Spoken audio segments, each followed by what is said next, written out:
ஒரு நியாயமான தீர்ப்பை வழங்குறது பிராக்டிகலி பாசிபிளா? ஏன் முடியாதுன்னு கேட்டீங்கன்னா, அதுல இருக்கிற சிக்கல தான் பேஸ்லைன் பாராடாக்ஸ் நமக்கு எடுத்து காட்டுது. இத புரிஞ்சுக்கிறதுக்கு ஒரு உதாரணத்துல இருந்தே ஆரம்பிக்கலாம். நவீன், பிரவீன்னு 2 பேர் எடுத்துங்க. அவங்க 2 பேருமே ஆபீஸ்ல வேலைய முடிச்சிட்டு வீட்டுக்கு கிளம்பிட்டு இருக்காங்க. இப்ப ஆபீஸ் கிச்சன்ல ஒரு அழகான திரமிசு கேக் வைக்கப்பட்டிருக்கு. அந்த கேக்க யாருமே கிளைம் பண்ணல, தனியா தான் வைக்கப்பட்டிருக்கு. முதல்ல அந்த கேக்க நவீன் தான் பார்க்கறாரு. அந்த கேக்க அவருக்கு சாப்பிட உரிமை இருக்கான்னு கேட்டா கண்டிப்பா உரிமை இருக்கு. ஏன்னா ஃபைண்டர்ஸ் கீப்பர்ஸ் அடிப்படையில அவர் தான் முதல்ல அந்த கேக்க பார்த்திருக்காரு. சோ அது அவருக்கு கிடைக்கிறதுல எந்த ஒரு தப்பும் கிடையாது. இப்ப அவர் அதை சாப்பிடலாம்னு போகும்போது அந்த ரூமுக்குள்ள பிரவீன் உள்ள வராரு. அவருக்குமே அந்த கேக்க சாப்பிட ஆசை இருக்கு.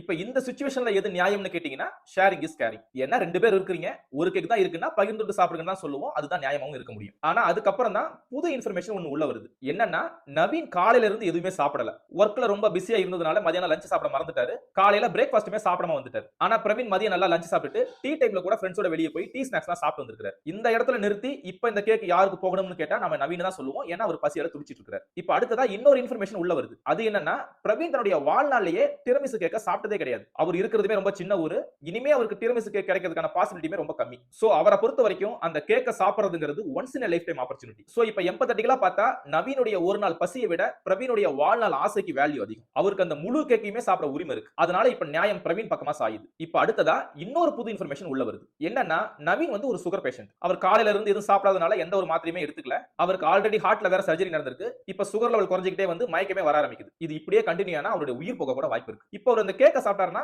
ஒருவேளை அவருடைய உயிர் காப்பாற்றப்படலாம். இப்ப இந்த பாயிண்ட்ல நிறுத்தி எது நியாயம்னு கேட்டா உயிரை காப்பாத்துறதை விட வேற என்ன நியாயம் இருக்க முடியும்னு சொல்லி நவீனுக்கு தான் அந்த கேக் சொந்தம்னு தீர்ப்பு எழுதிடுவோம். சோ இந்த ஸ்டோரியில வெளிவந்த ஒவ்வொரு புது இன்ஃபர்மேஷனுமே ஒரு பேஸ்லைன். உங்க பேஸ்லைன் மாற மாற நீங்க கொடுக்கிற தீர்ப்பு மாறிக்கிட்டே இருக்கும். அது மட்டும் இல்லாம 100% நீதியான தீர்ப்பை வழங்குறதுக்கு நமக்கு எல்லா இன்ஃபர்மேஷனும் தேவைப்படும். ஆனா ரியாலிட்டியில ஒரு கேஸ சுத்தி இன்ஃபினிட் நம்பர் ஆஃப் இன்ஃபர்மேஷன் இருக்கும். அந்த இன்ஃபினிட் நம்பர் ஆஃப் இன்ஃபர்மேஷனை ப்ராசஸ் பண்றதுக்கு நமக்கு இன்ஃபினிட் நம்பர் ஆஃப் டைம் தேவைப்படும். இது பிராக்டிகலி நாட் பாசிபிள். ஏன்னா நமக்கு டைம் லிமிட்டடா தான் இருக்கு. சோ ரியாலிட்டி ரொம்ப காம்ப்ளெக்ஸா இருக்கிறதுனால நமக்கு எல்லா நேரமும் எல்லா இன்ஃபர்மேஷனும் அவைலபிளா இருக்காது. So most of the time நம்ம கையில எவ்வளவு இன்ஃபர்மேஷன் அவைலபிளா இருக்கோ அதை பேஸ் பண்ணி தான் நம்ம ஒரு தீர்ப்பு எழுதுவோம். அப்படி பார்த்தா எவ்வளவுதான் ஒரு நீதியான தீர்ப்பை வழங்குறதுக்கு நம்ம ட்ரை பண்ணாலும் அது ஒரு வகையில அநீதியா தான் இருக்கும். அதுதான் இந்த பாராடாக்ஸ். நான் ஏன் இன்ஃபினிட் நம்பர் ஆஃப் இன்ஃபர்மேஷன் இருக்குன்னு சொல்றேன்னா மேல சொன்ன உதாரணம் ஒரு கதைங்கிறதுனால அது நவீன் பிரவீனோட முடிஞ்சு போச்சு. ஆனா அதே சம்பவம் ரியாலிட்டியில நடந்ததுன்னா அது எக்ஸ்டெண்ட் ஆகிட்டே இருக்கும். ஏன்னா அவ்வளவு சின்ன ஊர்ல முதல்ல அந்த கேக் அங்க எப்படி வந்ததுங்கிறத நீங்க கண்டுபிடிக்க வேண்டியது இருக்கும். மேபி அந்த ப்ராசஸ்ல அந்த கேக்க வாங்கின பையனை நீங்க கண்டுபிடிக்கலாம். நவீன் பிரவீனுக்கு எப்படி ஒரு பேக் ஸ்டோரி இருந்ததோ அதே மாதிரி அந்த பையனுக்குமே ஒரு பேக் ஸ்டோரி இருக்கும். ஒருவேளை அந்த கேக்க தன்னுடைய காதலிக்காக வாங்கியிருந்தானா அந்த பொண்ணுக்கு ஒரு பேக் ஸ்டோரி இருக்கும். இது மாதிரி நபர்கள் ஆடாக ஆடாக அந்த கேஸ்ல காம்ப்ளெக்சிட்டி இன்க்ரீஸ் ஆகிட்டே இருக்கும். எல்லா இன்ஃபர்மேஷனையும் கேதர் பண்ணி ஒவ்வொருத்தருக்கும் வெயிட்டேஜ் போட்டு நியாயத்தை கண்டுபிடிக்கிறதுங்கிறது அவ்வளவு ஈஸி கிடையாது. அதனால தான் சில சுப்ரீம் கோர்ட் கேஸ் எடுத்து பாத்தீங்கன்னா அந்த கேஸ பத்தின அறிக்கையே 50,000 இருந்து 1,00,000 பக்கம் வரைக்கும் கூட இருக்கும். ஏன்னா ரியாலிட்டியில அவ்வளவு இன்ஃபர்மேஷன் இருக்கு. ஸ்டில் அதுவுமே அந்த கேஸுக்கு பத்தாது.